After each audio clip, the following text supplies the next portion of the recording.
Hi! Welcome back to our channel. ඔයාලා හොඳින් ඉන්නව නේද? ඔන්න එදා කිව්වා වගේ තවත් ලස්සන vlog එකක් අරගෙන අපි දෙන්න අදත් ආවා. එහෙනම් එදා වගේම ආදරයෙන් ආරාධනා කරනවා මේ vlog එකත් ඉවර වෙනකම් බලන්න කියලා. ඔන්න අද අපි බලන්න යමු දෝහාවල තියෙන colourful place එකක්. මන් දැම්ම කියන්නේ අපි කොහෙටද යන්නේ කියලා තව ටික වෙලාවකින් ඔයාලට ඒක දැනගන්න පුළුවන්. ඒ වගේම මට තව දෙයක් ඔයාලට කියන්න තියෙනවා.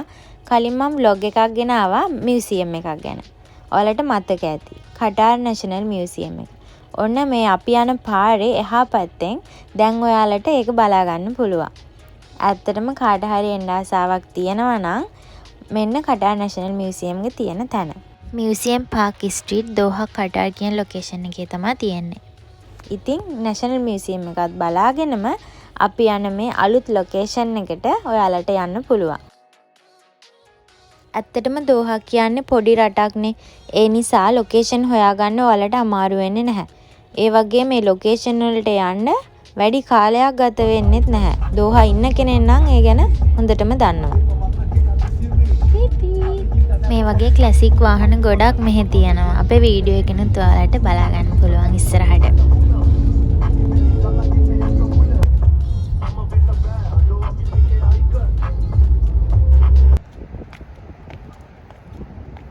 Hi guys.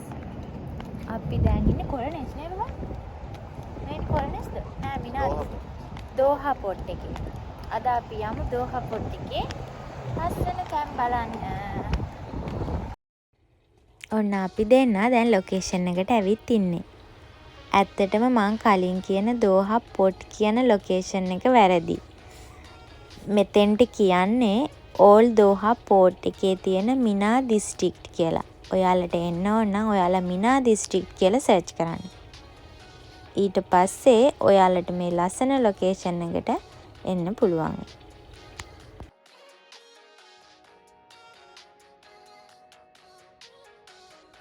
ඔන්න අපි ඇතුළට යද්දිම තියෙනවා අතින් ඇඳපු ලස්සන වෝල් ආර්ට් එකක්. මේ මියුරල් එක කලාත්මක ශෛලීන් ඇතුළත් මුහුණේ භාව ප්‍රකාශන පෙන්වන මාස්ටර්පීස් එකක්. ඒක ලස්සනයි ඇත්තටම.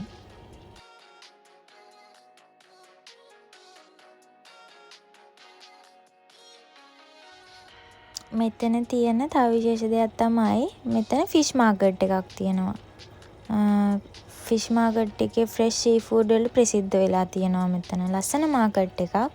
මේකේ ශ්‍රිම්ප්, ක්‍රැබ්, ලොබ්ස්ටර්, ඔයිස්ටර් වගේ විවිධ වර්ගයේ මුහුදු ආහාර තියෙනවා. ඒවා ඇත්තටම ඩේලි ෆ්‍රෙෂ් තමයි එයාලට ලැබෙන්නේ. එයාලා මුහුදෙන් එවෙලම මේ සතු අල්ලලා ෆ්‍රෙෂ් පිට තමයි මෙතන විකුණන්නේ. ඇත්තටම සී ෆුඩ් ලවර්ස්ලට ඔන්න නියම ප්ලේස් එකක්. හොඳට මතක තියාගන්න. මෙතෙන්ට ආවොත් සී ෆුඩ් ගන්න නම් අමතක කරන්න එපා.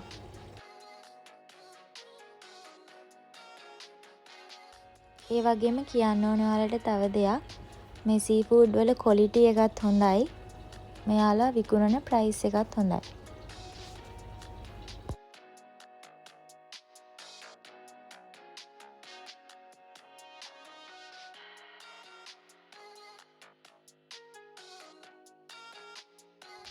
ඔයාලට මෙතෙන්ට ආවම මේ වගේ ක්ලාසික් වාහනත් බලා ගන්න පුළුවන්. මේ අපි එක වීඩියෝ එකක් ගත්තේ තව ගොඩක් ඒවා තියෙනවා.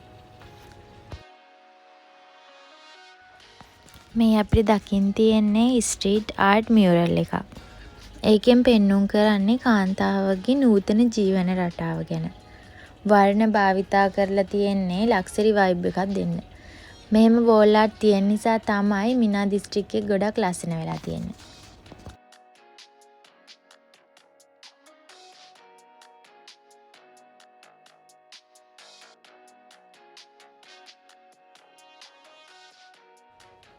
චූටි චූටි ලස්සන වෝල් ආර්ට්ස් ගොඩාක් තියෙනවා මෙතන.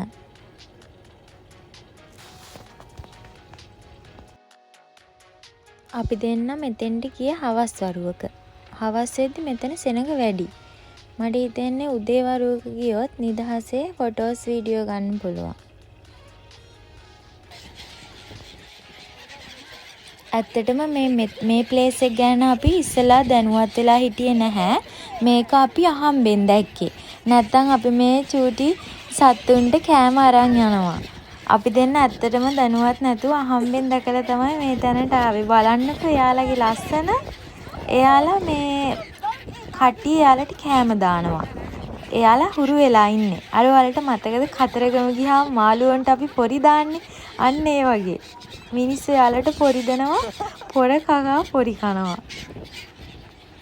එතන මාර ලස්සනයි.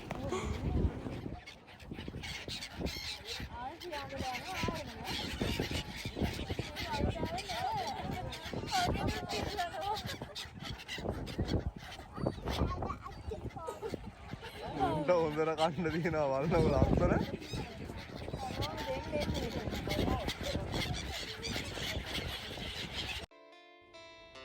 මට හිතුණා අද ඔයාලත් එක්ක දෙයක් ෂෙයා කරගන්න.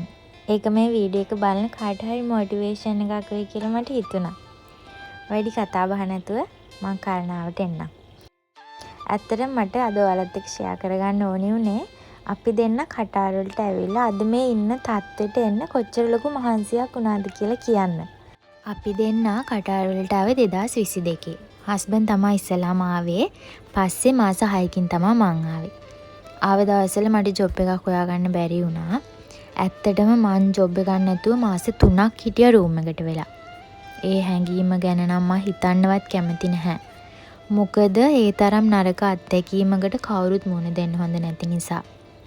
ඔහොම දවස් මාස ගණන් ගෙවිලා වාසනාවට වගේ අපි දෙන්නගෙන් මහන්සියෙන් මට ජොබ් එකක් හොයාගත්තා. ඒක අපේ රූම් එක ළඟම තමයි මට ජොබ් එක සෙට් උනේ. මගේ හස්බන්ඩ්ුත් වැඩ කරේ ඒ ළඟමයි. ඒ නිසා අපි දෙන්න පයින් තමයි ඉස්ලාම් වැඩට එන්න යන්න ගියේ. එහෙම් පයින් වැඩට එන්න යන්න දෙන්නටම හරි අමාරුයි. ඊට පස්සේ අපි දෙන්න කල්පනා කරලා ටාගට් එකට වැඩ කරලා ඉලෙක්ට්‍රික් බයික් එකක් ගත්තා. ගොඩක් සතුටු වුණා එදා නම් මොකද අපි දෙන්නගෙන් මහන්සියෙන් හම්බ කරලා ගත්ත පළවෙනි වාහනේ නිසා. ඔහම ටික කාලයක් යද්දී අපේ ඊළඟ ටාගට් එක උනේ කාර් එකක් ගන්න. ඇත්තටම අපි දෙන්නම ආසයි කාර් එකකට මාර මාසයි. ගොඩක් අභියෝග ආවා. ඒව ඔක්කොටම සාර්ථක මුණ දීලා අපේ ටාගට් එක 2026 අපි කම්ප්ලීට් කරගත්තා. ඉතින් මට ඔයාලට කියන්න ඕනි උනේ කවදාක්වත් ඔයාලගේ ගමන නවත්තන්න එපා. මහන්සි තමයි. ඒත් අල්ලගෙන ඉන්න. ඒ වෙනුවෙන්ම වැඩ කරන්න. ඔයා විශ්වාස කරන්න. ඔයා වෙනුවෙන් ඔයාගේ ආදරණීයන් වෙනුවෙන් වැඩ කරන්න. එතනින් එහාට ඔයාව නවත්තන්න කාටවත් බැරි වෙයි. ඉඩෝරේ හැමදාම තියෙන්නේ නැහැනේ. වසන්ත කාලේ එන්න නම් ඉඩෝරේ කාලේ උනන්දුවෙන් කැපවීමෙන් වැඩ කරන්න වෙනවා. ඉතින් මම ඇත්තට මේ කතාව ඔයාලට කිව්වේ කාට හරි මේක ඔයාලගේ ජීවිතයට වැදගත් වෙයි. අපි දෙන්න මේ ආව ගමන ගැන ඇත්තටම සතුටුයි. ඉතින් තව කට්ටිය අපි වගේ සතුටෙන් ජීවත් වෙනවා දකින්න මං හරි කැමතියි. ඒකයි මම මේක ඔයාලත් එක්ක ෂෙයා කරගත්තේ.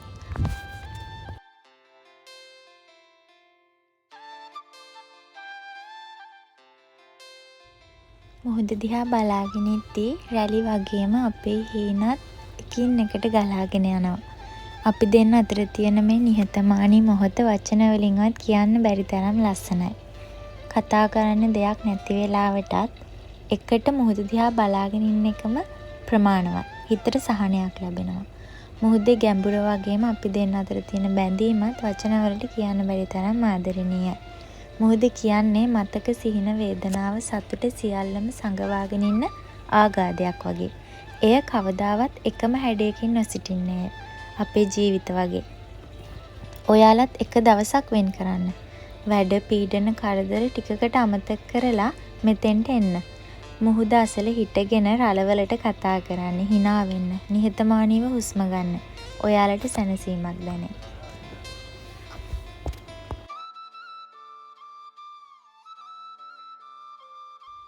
ඔන්න එහෙනම් අපේ vlog එකේ අවසානයට ඇවිල්ලා. අපි දෙන්න ආවේ ඇත්තටම හවස් වෙලා හවස 4ට විතර. ඔන්න යද්දි රෑ වෙලා. ඉතින් vlog එක අවසන් කරන්න තමයි දැන් වෙලාව ඇවිල්ලා තියෙන්නේ. ආය තවත් අලුත් ලස්සන vlog එකකින් ආය අපි ඉක්මනින් හමුවෙමු. එහෙනම් ගිහින් එන්න. හැමෝම පරිස්සමෙන් සතුටින් ඉන්න. හැමෝටම ආදරේ. මගේ වීඩියෝ එකට ලයික් එකක් කමෙන්ට් එකක් දාලා මේ ගැන ඔයාලට දැනෙච්ච හැඟීම කියන්න අමතක කරන්න එපා. එහෙනම් ගිහින් එන්න. බයි.